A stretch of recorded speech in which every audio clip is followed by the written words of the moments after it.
Hello hi welcome back. Short series में sir देखूंगा आज मैं टेक्निकल क्वेश्चंस और ये क्वेश्चंस से भी हम बहुत कुछ सीखने को चाहेंगे। ओके नाउ आइए सर नेक्स्ट जो शॉर्ट सीरीज के अंदर क्वेश्चन लिया हूं, क्वेश्चन क्या कह रहा है। क्वेश्चन आपके सामने है। क्वेश्चन कह रहा है if the applied voltage of a certain transformer is increased by 50%। Okay voltage को 50% से इंक्रीज किया गया, देन क्या एंड कह रहा है the frequency is reduced by 50%, यानी फ्रीक्वेंसी को घटाया गया कितने से 50% से और सप्लाई वोल्टेज को बढ़ाया गया कितने से सर 50% से। Assuming the magnetic circuit remains unsaturated, और इस कंडीशन में बोला है कि ट्रांसफार्मर का मैग्नेटिक सैचुरेशन नहीं चेंज हो रहा है। सो इनकी चर्चा करेंगे कि आखिर क्या होता है, क्योंकि इनसे बहुत सारे कॉन्सेप्ट अपने को लेने हैं। तो यहां पे बोल रहा है the maximum flux core flux density will be, यहां पे मैक्सिमम कोर फ्लक्स डेंसिटी क्या होगी सर। अगर आपको पता है तो पहले कमेंट बॉक्स में कमेंट करेंगे इस क्वेश्चन को पढ़ के, वीडियो को पॉज करके, नहीं तो मैं स्टार्ट करता हूं। ओके सो ऐसे क्वेश्चंस की बात करूं तो कह रहा है से वोल्टेज राइज किया और आपने क्या किया फ्रीक्वेंसी को घटाया, तो बताइए मैग्नेटिक फ्लक्स जो है डेंसिटी को क्या करेगा। सो ध्यान दीजिए, हमेशा जब भी वोल्टेज और फ्रीक्वेंसी की बात कर रहे हैं तो एक चीज हमेशा ध्यान रखिएगा, V by F directly proportional to BM। Directly proportional to क्या होगा सर BM, तो इसका हमेशा आपको ख्याल रहना चाहिए, ये वाला फंडा।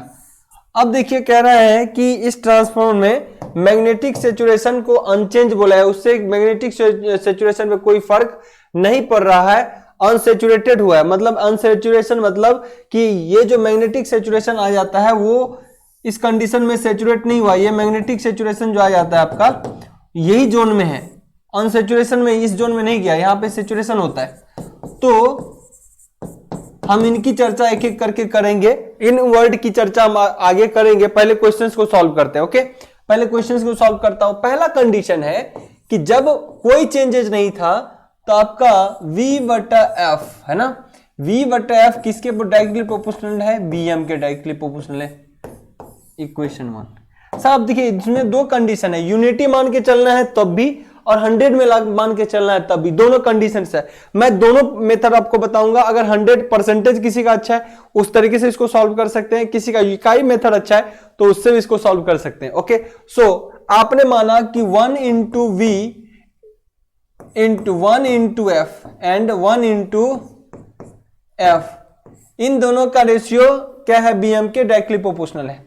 अगेन बोला गया क्या, अगेन यहां पे बोला गया क्या sir, V is increased by कितना परसेंट से सर 50% से, V इज इंक्रीज्ड बाय 50%। सो 50% मतलब यूनिटी में कितना, यूनिटी में सर 0.5, यूनिटी में 50% मतलब एक होगा यूनिटी तो 50% कितना 0.5।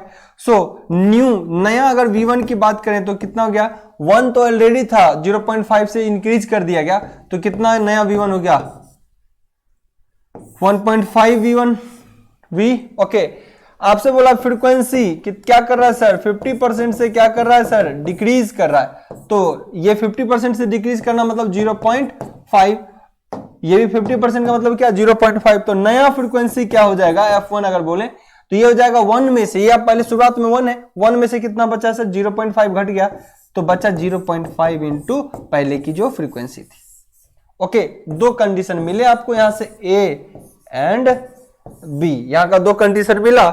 नाउ अब अगर मैग्नेटिक सैचुरेशन नहीं होता है, पहले तो मैं मैथमेटिकल से इसको सॉल्व कर देता हूं, फिर मैग्नेटिक सैचुरेशन की बात करेंगे इस मैग्नेटिक कोर के अंदर। ओके सो अब देखिए नया जो है आपका क्या मिलेगा, नया V, अब ये इक्वेशन 1 है तो दूसरा में क्या करेंगे सर 1.5 बटा कितना सर 0.5, नया फ्रीक्वेंसी घट के 0.5 हो गया और वोल्टेज कितना हो गया बढ़ के इतना बढ़ गया। सो ये कितना हो गया सर आप ही बताओगे, तो ये हो गया sir 3 time of V by F. ये इक्वेशन क्या हो गया हमारा सेकेंड, ये इक्वेशन क्या हो गया सर सेकेंड, और ये इक्वेशन क्या है सर हमारा फर्स्ट। सो इसके तुलना में देखिए क्या हो गया 3 टाइम्स, जो आपका ये क्या है ये मैग्नेटिक डेंसिटी ये कितना हो गया सर, ये कितना हो गया आपका, वेट अ सेकेंड, ये कितना हो गया सर 3 टाइम ऑफ BM, हो गया कि नहीं, 3 गुना बढ़ गया ना BM। 3 टाइम्स हो गया किसके, बीएम के। सो आप कह सकते हो जो आपका magnetic field density change to 3 times of the original value. Magnetic field density है जो चेंज हो गया कितना sir, 3 times of original value. पहले तो ये इकाई मेथड से बताया, परसेंटेज मेथड से देख लेते हैं सर। ये यूनिटी मेथड से हमने सीखा। नाउ दूसरा है परसेंटेज मेथड से। कह रहे हैं पहला 100% वोल्टेज मानो और 100% फ्रीक्वेंसी अगर मानते हो, ये किसके प्रोपोर्शनल है, बीएम के प्रोपोर्शनल है। ओके नाउ यहां पे क्या बात की गई है सर कि फिर वोल्टेज है ये इंक्रीज कर दे कितने से सर, 50% से। कितने से सर, 50% से। तो 50% से जब वोल्टेज को इंक्रीज करोगे तो मतलब क्या, 50 का एडिशन होगा, 50 का एडिशन होगा। सो न्यू वोल्टेज जो नया V1 होगा वो क्या होगा सर, जो न्यू वोल्टेज होगा, wait a second. Okay so यहां पे कितना मिल जाएगा सर, 100 तो पहले थे और 50 का एडिशन हो गया तो 150 वोल्ट हो गया। अब इसको मानता हूं A। दूसरा फ्रीक्वेंसी F1, नया फ्रीक्वेंसी कितना हुआ सर, जो ये नया फ्रीक्वेंसी है ये 50% से घट जा रहा है। क्या कर रहा है, 50% से घट जा रहा है। सो 50 वैल्यू क्या करेगा, सब्सट्रैक्ट हो जाएगा, पहले से सब्सट्रैक्ट हो जाएगा 50। सो पहले से अब नया जो F1 होगा वो क्या हो जाएगा सर, 100 में से 50 घट गया। सो 50 इंटू पुराना F। ये कौन सा इक्वेशन बन गया हमारा, 2। सो अगर मैं यहां बात करूं ना, 150 V बटा 50 F डायरेक्टली प्रोपोर्शनल क्या, Vm का होना चाहिए। यहां पे देखते हैं तो ये क्या दिख रहा है सर, 3VF V बटा 3V बाय F। सो ये भी कितना गुना हो गया सर, आपका जो नया BM है, जो ये नया BM है ये कितना गुना हो गया सर, 3 टाइम्स। कितना गुना हो गया, 3 टाइम्स। किसके तुलना में, पहले की तुलना में। पहले के तुलना में देखिए, पहले इसकी कटोगे तो यूनिट है और ये कितना हो गया सर, 3 टाइम्स हो गया ना। सो आपका नया BM कितना हो गया sir, 3 times.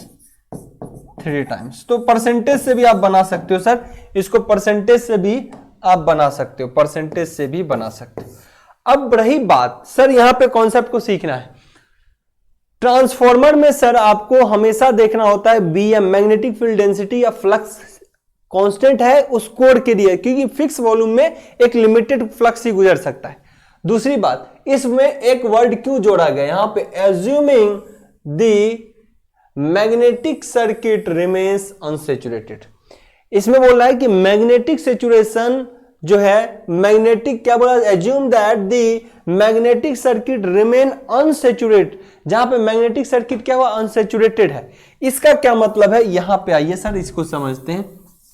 Magnetic field saturation नहीं होने का क्या मतलब है, मैग्नेटिक सैचुरेशन नहीं हो, इसका मतलब ये ट्रांसफार्मर का ये कोड है ना सर, ये जो कोड दिख रहा है इसमें लाइन ऑफ फ्लक्स कितना गुजरेगा उसकी लिमिटेशन है, उसकी लिमिटेशन है। ओके कहता है कि आप ऐसा नहीं कर सकते हैं कि जैसे V बाई एफ, ध्यान से समझिएगा, V by F directly proportional to BM है, तो और ये किसके प्रोपोर्शनल हो जाएगा, कहीं कहीं फ्लक्स के प्रोपोर्शनल हो जाएगा। सो इसमें इस कोड में आप ये लगा लो टोटल 100 लाइन जाने की कैपेसिटी है। तो इस कोड की क्षमता है 100 से ज्यादा फ्लक्स लाइन नहीं गुजार सकते। आप ऐसा नहीं कर सकते कि 500 फ्लक्स करंट बढ़ा के इस कोड में करंट बढ़ा के ज्यादा फ्लक्स प्रोड्यूस करा के आप गुजार सकते हो, ऐसा नहीं हो सकता। इसकी इसी को बोलते हैं मैग्नेटिक सैचुरेशन। सो ध्यान समझिए, अगर करंट, ध्यान समझिए मैग्नेटिक सैचुरेशन का मतलब सर कम करंट है तो फ्लक्स चलो 2-4 बढ़े, फिर आपने करंट बढ़ाया फ्लक्स 10 हो गए, फिर आपने करंट बढ़ाया फ्लक्स 25 हो गए, फिर आपने करंट बढ़ाया तो फ्लक्स 50 हो गए, फिर आपने करंट बढ़ाया तो फ्लक्स 100 हो गए। लेकिन इसका कोड अब 100 से ज्यादा अगर बियर करने का नहीं है तो फिर आप करंट बढ़ाओगे तो 101 हो जाएगा। लेकिन धीरे धीरे आपने करंट चाहे कितना में बढ़ा दो, वो फ्लक्स 101 102 से ज्यादा बढ़ेगा ही नहीं। क्यों? क्योंकि मैग्नेटिक सैचुरेशन हो गया है। लेकिन यहां पे समझिए मैग्नेटिक सैचुरेशन उसी को कहते हैं। आइए सर समझिए, वेट अ सेकेंड, ये इधर सीखना है अपने को, यहां मिटाया। सो मैग्नेटिक सैचुरेशन का एक कर्व बनता है इसीलिए कि आप जब तक सिस्टम के अंदर जब तक करंट बढ़ाते जाओगे, सिस्टम के अंदर जब तक आप करंट को बढ़ाते चले जाओगे, देखिए करंट का कर्व इधर है, करंट बढ़ाओगे फ्लक्स बढ़ेगा, करंट बढ़ाओगे फ्लक्स बढ़ेगा, करंट बढ़ाओगे फ्लक्स बढ़ेगा, करंट बढ़ाओगे फ्लक्स बढ़ेगा। किसी कोर में करंट बढ़ाओगे फ्लक्स बढ़ेगा। एक टाइम ऐसा आएगा कि करंट आप बढ़ाओ फ्लक्स ज्यादा नहीं बढ़ेगा, एक टाइम आएगा फिर करंट कितना बढ़ाओ फ्लक्स नहीं बढ़ेगा, अब फ्लक्स कांस्टेंट हो जाएगा। फ्लक्स क्या होगा? कांस्टेंट। मतलब क्या है सर? इसका मतलब ये है कि जब आपने कम करंट बढ़ाया फ्लक्स बढ़ा, कम करंट बढ़ाया फ्लक्स बढ़ा, कम करंट बढ़ाया आपने फिर फ्लक्स बढ़ा, करंट बढ़ाया आपने फिर फ्लक्स बढ़ा, एक टाइम ऐसा आया कि करंट आप बढ़ा रहे हो उसके बाद फ्लक्स बहुत कम बढ़ रहा है, यहां के बाद आप चाहे करंट बढ़ा लो उस वाइंडिंग में, मैं बता रहा हूं अभी, लेकिन फ्लक्स देखिए क्या हो गया? कांस्टेंट। ये फ्लक्स क्या है सर? Constant flux. यहां पे आपको क्या दिख रहा है सर? Constant flux. और जहां कांस्टेंट फ्लक्स हो गया, इस वर्ड इसी को बोला जाता है सर मैग्नेटिक सैचुरेशन। इसको बोला जाता है मैग्नेटिक सैचुरेशन। अब मैग्नेटिक सैचुरेशन का मतलब क्या है सर? ये देखिए, मतलब आपने ट्रांसफार्मर में क्या किया, आपने ट्रांसफार्मर में क्या किया, इसका मतलब समझिए सर, इसका मतलब समझिए। देखिए आपने यहां पे करंट बढ़ाया, आपने सर यहां करंट बढ़ाया, इससे फ्लक्स बढ़े, ओके। फिर आपने क्या किया सर? करंट और बढ़ाया, फ्लक्स और बढ़े, और आपने इसमें करंट बढ़ाया, क्योंकि ये फ्लक्स प्रोड्यूस करेगा, फ्लक्स और बढ़े, और आपने करंट बढ़ाया, फ्लक्स और बढ़े, और आपने करंट बढ़ाया, फ्लक्स और बढ़े।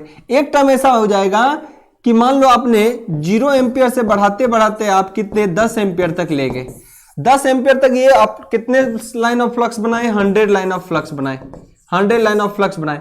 अब सर इसकी सैचुरेशन, क्योंकि कोर की वैल्यू वॉल्यूम है, और उस वॉल्यूम में वो कह रहा है कि अगर 100 से ज्यादा आप नहीं गुजरने देंगे फ्लक्स को, तो अब चाहे 10 से आप 100 एम्पियर करंट क्यों ना लेके चले जाओ इससे, इस वाइंडिंग से, है ना, लेकिन ये कहेगा हम 100 से ज्यादा फ्लक्स को गुजार नहीं सकते। उसी को बोलते हैं मैग्नेटिक सैचुरेशन। देखिए करंट चाहे आप बढ़ा दो, लेकिन वो फ्लक्स को ज्यादा गुजरने नहीं देगा। ये देखिए फ्लक्स एक लिमिट के बाद क्या हो गया सर? कांस्टेंट। अब इससे ऊपर फ्लक्स बढ़ ही नहीं रहा, यहां तक तो बढ़ा, यहां तक बढ़ा, लेकिन उससे वो आगे नहीं बढ़ा। उसी को बोलते हैं मैग्नेटिक सैचुरेशन। उसी को बोलते हैं क्या? Magnetic saturation. अब समझिए, फिर से समझिए सर। तो क्वेश्चन में मैग्नेटिक अनसैचुरेशन का क्या मतलब है? यहां पे assuming that the magnetic circuit remains unsaturation, मतलब मैग्नेटिक सर्किट रिमेन्स अनसैचुरेशन का मतलब है कि आपने अगर फ्रीक्वेंसी को घटाया, आपने फ्रीक्वेंसी को क्या किया सर? फ्रीक्वेंसी को घटाया और इसको बढ़ाया, इसका मतलब ये रेशियो 3 गुना से बढ़ गया, ये रेशियो 3 गुना से बढ़ा, और 3 गुना से बढ़ा तो कौन बढ़ा? बीएम बढ़ा, और बीएम बढ़ा तो कौन? फ्लक्स बढ़ा। तो ऐसा नहीं कि ये बहुत बढ़ाने से फ्लक्स बहुत ज्यादा उस मैग्नेट में नहीं बढ़ा सकते। तो ये बोला है कि जो बढ़ा भी है जिस दायरे में, उस दायरे के लिए आपका कैपेसिटी इतना है कि वो सैचुरेशन में नहीं गया है, अंडर सैचुरेशन है। मतलब आपका कहीं ना कहीं मान लो ट्रांसफार्मर पहले यहां पे ऑपरेट हो रहा था, ध्यान समझिए, पहले ट्रांसफार्मर यहां पे ऑपरेट हो रहा था, आपका 3 टाइम होने के बावजूद भी ये ट्रांसफार्मर मैग्नेटिक सैचुरेशन से पहले ही है। मतलब उस कोर में उतना फ्लक्स जा सकता है, उस कोर में क्या कर सकता है सर? जितने के लिए 3 गुना होने के बावजूद भी इसका कोर इतना बड़ा शेप में है कि उसमें फ्लक्स आराम से बढ़ सकता है। ऐसा ना हो कि सिर्फ ये कर दिया, ये बढ़ा दिया, ये घटा दिया, मैग्नेटिक फील्ड डेंसिटी बढ़ गई, फ्लक्स बढ़ गया, ओके, लेकिन कोर उसको ग्रैब करने वाला नहीं है। ऐसा नहीं कह रहा, ऐसा नहीं है, कोर ग्रैब करेगा। मतलब ये सब कंडीशन करने से 3 गुना फ्लक्स हो जाएगा, उसके बावजूद भी वो कोर ऐसा बना हुआ है कि वो कोर से फ्लक्स उतना चला जाएगा। सो आई होप मैग्नेटिक सैचुरेशन के बारे में भी आपको क्लियर पता चल गया होगा कि मैग्नेटिक सैचुरेशन क्या होता है। कहीं भी सर किसी भी वाइंडिंग में आप एक लिमिट से ज्यादा अगर करंट पास कराओगे तो वाइंडिंग में मतलब वो कोर में सैचुरेशन आ जाएगा, उससे ज्यादा वो फ्लक्स गुजार नहीं सकता। या तो अगर और ज्यादा आपको फ्लक्स गुजारना है तो उसके लिए क्या चाहिए? आपको कोर के साइज को बढ़ाना पड़ता है। इसीलिए ना ट्रांसफार्मर के साइज बढ़ते हैं। क्यों? क्योंकि आपको ज्यादा फ्लक्स गुजारना होता है तो उसके लिए ट्रांसफार्मर का साइज बड़ा करना होता है। कोर उसकी चौड़ाई जो होती है ये बढ़ाना होता है, ये बढ़ाना होता है। छोटे साइज में चूंकि फ्लक्स कम होते हैं तो कोर का साइज छोटा होता है, लेकिन बड़े साइज में देखते हो डिस्ट्रीब्यूशन ट्रांसफार्मर वगैरह में आपका साइज बड़ा होता है। क्यों? क्योंकि सर उसमें ज्यादा फ्लक्स गुजारना होता है कोर से, तो ज्यादा फ्लक्स गुजारने के लिए आपका कोर का साइज बढ़ जाता है। और छोटे में गुजारेंगे, ज्यादा करंट चाहेंगे देने के लिए, वो फ्लक्स प्रोड्यूस ही नहीं कर पाएगा, इसीलिए साइज बढ़ाना पड़ता है ट्रांसफार्मर का। आई होप मैग्नेटिक सैचुरेशन के बारे में पता चल गया और हमारा एक क्वेश्चन भी रेडी हो गया। तो मैं उम्मीद करता हूं अगले वीडियो में भी आपको कुछ बेहतर कॉन्सेप्ट देखने को मिलेगा। तो आज के लिए इतना ही, बाय बाय, टाटा।